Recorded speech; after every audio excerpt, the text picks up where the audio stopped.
Hello, my name is Alicia Castle, and this is my project proposal on implementing a new clinical documentation system. When deciding upon a new system into a healthcare organization, there are a lot of steps that need to be taken before, during, and even after implementation. Even then, some may be overlooked, and the organization can suffer greatly from these mistakes. In this presentation, a system acquisition case will be examined along with a risk analysis strategy. An assessment of the system development lifecycle will be discussed. The impact technology has on cultural factors when it comes to healthcare provision and decision making as well. Key players in strategic planning and continuous quality improvements will be explained. Enterprise-wide data and its role in information governance will be assessed, as well as enterprise-wide data and technology's role in data governance. The best practices and policies will be discussed, and the economic impact of this project proposal will be explained.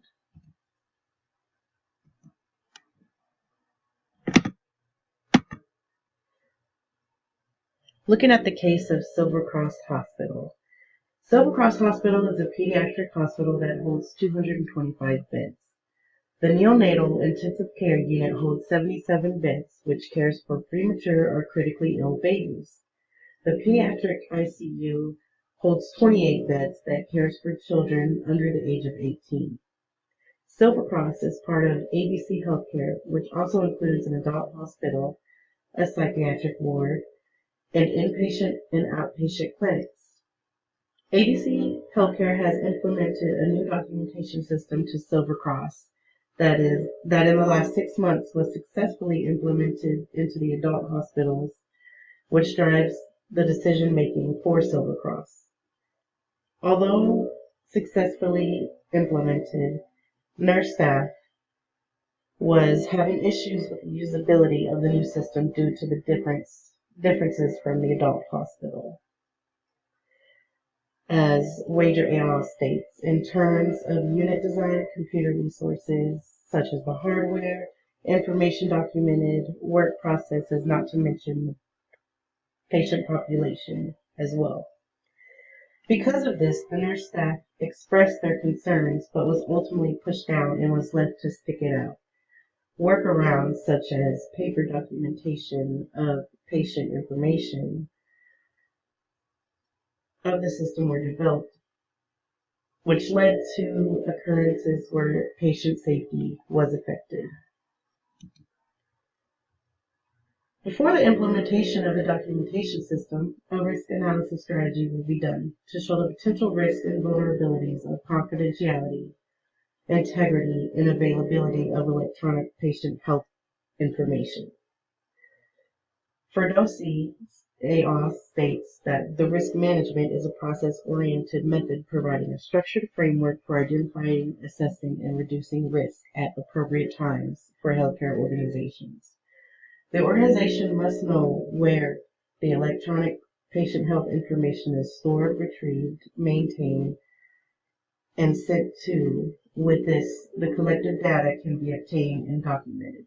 Threats to the EPHI must be predicted to have measures in place. This includes threats that are unique to their own environment. The security measures that are put into place should be assessed and ensured to be configured and used properly. The determination of when these occurrences may occur and the impact it will have is beneficial to the preparedness of the organization when it does happen. The system development life cycle process is utilized when a system is purchased from a vendor or leased through a cloud-based service. The planning phase is to determine the feasibility of the new system, financial and operational, and to assess if there is even a need for a new system. The design phase is the second phase, where the decision to purchase a system from a vendor or lease a cloud-based system is contemplated. Once the system is chosen, the implementation phase begins, where the conducting of workflow analysis should be utilized. Once go live has started, the final phase begins. This phase is crucial to ensure that the new and existing information system is functioning properly. Lou et al. Explains that after a model has been trained and meets the performance metrics on the validation, it can be evaluated on the holdout test set as a measure of its ability to generalize on the unseen data.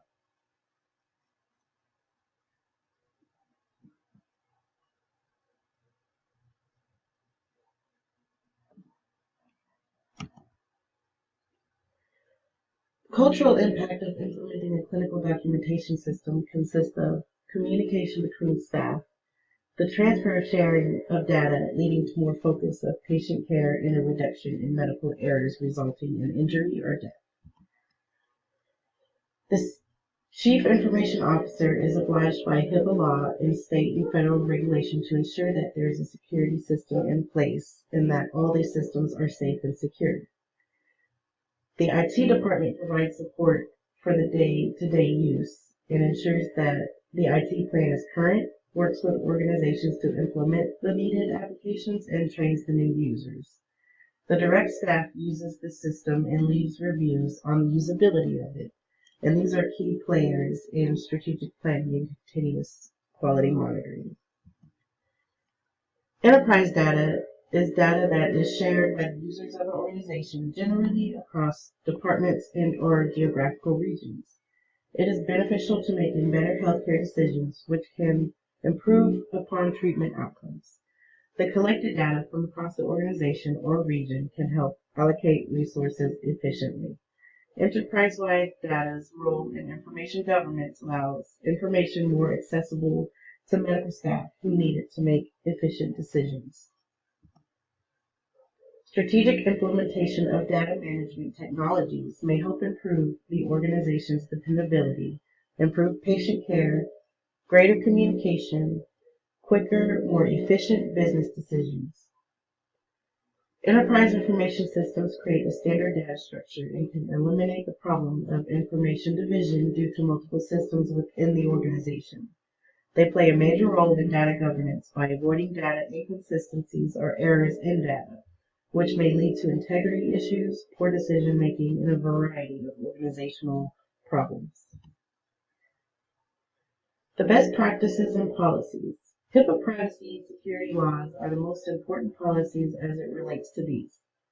PHI confidentiality is important, and the data must be protected from the breaches or disclosed information. The HL7 standards is the best practice when it comes to these, as it is a standard for exchanging between medical information systems. As Lumiere states, it is widely used for communicating medical information between various information systems. Fast Health interoperability issues is built on HL7, but it is considered easier to implement due to web-based technologies. System acquisitions such as clinical documentation systems have major benefits in economic impact in healthcare organizations. As technology advances, so does the opportunity to create a system that can improve patient outcomes, quality of care, service capacity, and decrease overall costs. For my proposed acquisition, the economic impact will be substantial. Although with a new system, there will always be startup costs, training costs, and continuing maintenance costs, but fewer costly mistakes will be made from the workarounds of the system documentation. Board questions. Can the system be built with available funds? Yes, the system may be built with the available funds allocated for it. The cost to purchase, implement, train the staff, and potential continuous maintenance is covered by the budget. With the barriers presented with the staff referring to paper documentation, what support can be provided for the staff who has trouble understanding the system? For the staff who continue to have issues with the documentation system, a champion will be appointed for each shift to help those until they understand and can utilize the system on their own. Based on the concerns of the nursing staff, what changes can be made to the system, or is a new one needed? Based on the concerns, a new system